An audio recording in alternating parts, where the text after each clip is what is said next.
Our group is called the E. coli eating mushrooms, and our group wanted to determine whether the pearl oyster or winecap mycelium would be more effective in reducing E. coli populations in infected water. I'm Lucia.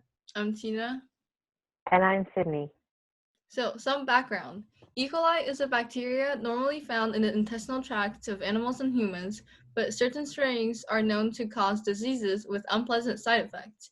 After watching a TED Talk by Paul Stamets, our group learned that the roots of mushrooms, or their mycelium, can break down harmful substances in the water through a process called mycofiltration.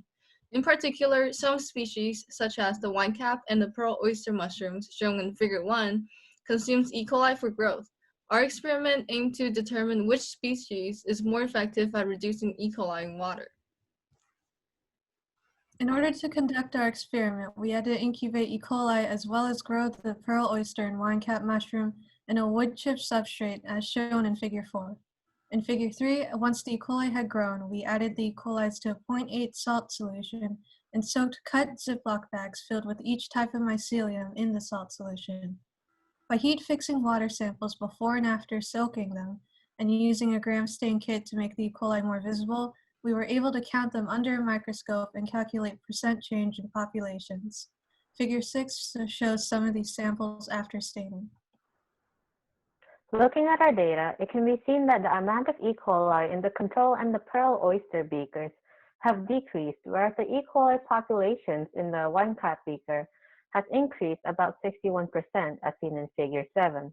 However, this data is inconclusive as only one set of data was obtained before the school was shut down and the project was put on hold. In addition, many human errors could have been made during the experiment, such as the miscounting of E. coli in the sample or getting a sample with a denser E. coli population. Therefore, our hypothesis is neither supported nor rejected.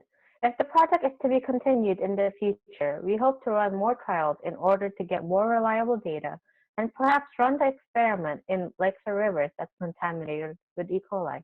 Thank you for listening to our presentation.